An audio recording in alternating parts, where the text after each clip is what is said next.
Tem uma parada que é... Deus. E que é uma questão filosófica da tomada de decisão na minha visão, que é o seguinte. O que é a vida? A partir do momento que teve o Big Bang... A partir do momento... É um meme. Que teve o Big Bang... as equações meio que foram setadas de como o universo seria. Porque você tem todas as partículas que estão dentro do sistema ali, e você tem a lógica pelo qual o sistema vai reger essas partículas. Então, se você saber aquela matemática do Big Bang, você, em teoria, consegue calcular tudo que vai acontecer no futuro. Nossa, você trouxe uma coisa absolutamente maravilhosa, tá? Uma discussão absolutamente maravilhosa. Eu não sou o cara certo para discutir isso, porque assim, tem pessoas que se dedicam em tempo integral a essa discussão. Mas a gente não consegue chamar o Jordan Peterson. Não, mas o Jordan Peterson não discute isso também. É mais moral, a questão moral, mal e bem e tal. Mas aqui, só para dizer o seguinte, olha só. Essa ideia é uma ideia que pressupõe que o movimento das coisas ao longo do tempo, ele é necessariamente o fruto de um grande algoritmo, certo? Ele obrigatoriamente, portanto, ele pode ser revertido às suas condições originais, perfeito? Existe uma teoria alternativa, que é uma teoria computacional do que diz o seguinte: é só na computação das coisas que as coisas vão se revelar. O que significa o quê? Existe um componente de acaso, vamos falar isso de uma maneira bonitinha, existe uma estocasticidade intrínseca, que quer dizer só o seguinte: shit happens, que não é previsível por mais que você tenha todas as equações do sistema original. Tá? Então, mas por que não é previsível? Por que não seria previsível? Se você tem a lógica e o que a lógica infere. Porque você tem porque existe uma impossibilidade na própria ideia de você ter o algoritmo fundamental. Essa é a ideia. Porque existe uma incompletude intrínseca na maneira de formular tudo o que é. Então, por exemplo, vamos definir qual é o algoritmo fundamental que gera tudo, tá bom? Então, ou seja, a partir desse algoritmo, todas as derivações vão estar contidas num sistema de predições, tá? Da mente de Deus.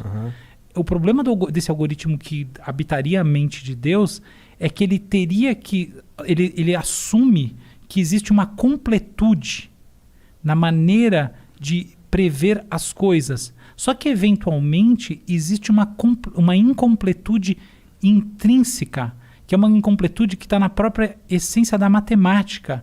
E você não vai conseguir nunca ter esse algoritmo pela própria definição do que é um algoritmo. Entendi. O que no fundo é simples de entender. Só que a hora que a gente vai converter isso em equações e tudo mais, você vai chegar numa coisa alguns teoremas muito complexos. Não, imagina, para você provar que isso é verdade, imagino que... Pra provar a inconsistência matemática do universo, tá ligado? Exato. Assim, eu conheço gente, depois eu posso até indicar um cara pra vocês falarem. Talvez a pessoa mais inteligente que eu já vi na minha vida é o meu melhor amigo, por sinal, que é o Fábio Tal. Ele é um matemático, hoje em dia é professor titular do IME da USP.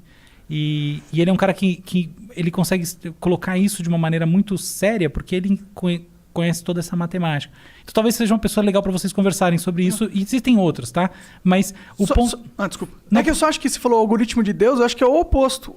Na minha visão, eu não acredito nessa visão o argumento que eu dei é destino. Existe uma lógica, existe a matéria, existe a lógica pelo qual a matéria funciona, portanto, tudo está predeterminado, nada do que a gente faz é realmente uma escolha. Aí está na questão da escolha. É sempre algo que a gente ia escolher isso porque é a lógica da vida. Eu não concordo com isso, eu não acho isso. Só que eu não acho que esse algoritmo tem a ver com Deus, justamente o oposto. Porque se esse algoritmo fosse verdade, a ideia de Deus não faz sentido. Muito bom, muito genial o que você falou, enormemente verdadeiro. Você não precisa de Deus para falar desse assunto, eu só usei a palavra Deus porque fica bonitinho. É isso mesmo. O algoritmo essencial. Talvez o algoritmo essencial não exista, porque existem hipóteses sobre como a gente pode criar fórmulas essenciais sobre as coisas que dizem que sempre haverá uma incompletude. Esse é o ponto, tá bom? E isso, na verdade, é um ponto que me deixa muito feliz, pelo qual ele aponta que talvez... Porque eu acredito em Deus, tá? E isso me aponta que que a hipótese de Deus, pelo menos, tem mais força na minha mente. Porque se fosse um matemático que dissesse que, porra, tá aqui escrito na matemática que tudo já foi pré-determinado, não faz sentido ter Deus. Por que Deus ia criar esse jogo e não dar livre-arbítrio? Por que ele vai querer ver um filme que ele mesmo escreveu, tá ligado?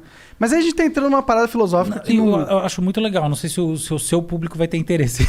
Ah, vai. Não. Então, por mim, podemos discutir essa parada muito legal. A propósito, é melhor você olhar por um outro lado, tá? Que assim, minha sugestão para você. Que é o seguinte.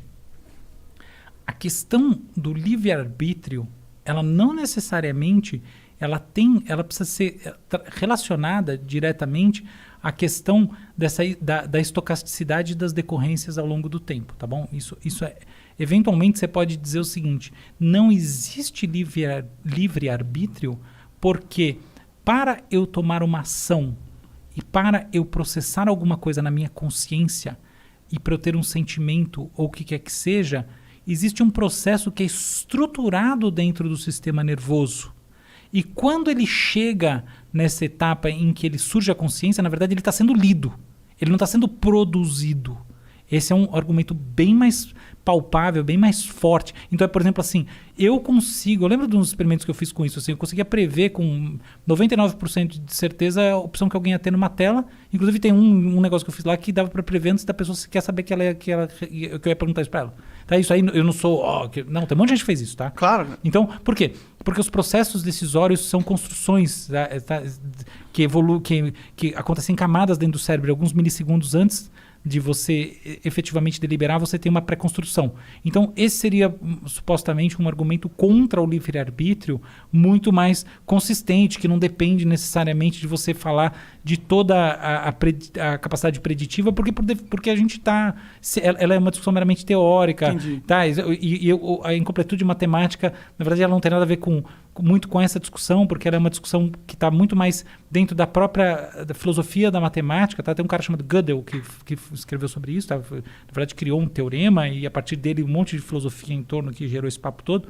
E que eu fico até com vergonha de ficar falando muito, que os matemáticos acham que é a maior bullshitagem ficar conversando essas coisas. Tá? Porque a matemática... De derivações conceituais, filosóficas e neurocientíficas em cima dos... Ele acha que não dá para determinar nada disso, só se importa com a matemática. Exatamente, que todo mundo que faz isso está forçando uma barra monstruosa. Interessante, pô. Exatamente. De matemática.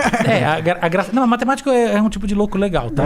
Não, eu gosto pra caramba, mas eu gosto de discutir sobre as loucuras que eles inferem também. Exatamente, só que eu quero ter liberdade de brincar em cima. Né? Mas matemática em geral, o matemático bom mesmo, assim, dos grandes do mundo, não acham essa discussão tão séria, tá? Mas fecha o parênteses aqui, não importa. A questão é que eu acho que a gente tem uma discussão de livre-arbítrio que é muito mais importante hoje em dia, que é essa. Então, por exemplo, se eu faço uma neurocirurgia e através dela eu insiro circuitos cerebrais usando a chamada neuroprotética, tá? Então, coisas que eu posso eventualmente estar mapeando no seu cérebro através de, por exemplo, eletrodos, aquilo que você está formando em termos de inputs cerebrais e através de um algoritmo, né, de chamada inteligência artificial, prever alguns milissegundos antes da chegada à consciência algumas coisas, não todas, tá? Não pensamento abstrato, nada disso. Até se vocês querem que eu comente um lance do Elon Musk e do rei do caô, tem muito a ver com isso. Mas daqui a pouco eu chego lá. Claro. Só para pegar esse ponto como essencial, essa é a verdadeira discussão do livre-arbítrio hoje em dia do ponto de vista científico. Porque, de fato, os processos decisórios, os processos perceptivos, né, e as representações mentais na consciência, que em última análise são percepções, eles têm, e os processos motores, fundamentalmente, eles não são simplesmente emanações de si mesmo, eles são leituras que você faz de si mesmo. E elas tomam tempo, tá? Então elas têm... E não é o tempo... no sentido que os físicos tomam. Não. É o tempo do mundo físico, do mundo newtoniano, tá? Milissegundos, assim, tá? Não é o tempo. Não, é milissegundos. Toma tempo esse troço. E aí você consegue ter toda uma coisa que fala, que belo livre-arbítrio é esse que eu consigo saber o que a pessoa vai fazer antes dela própria, entendeu?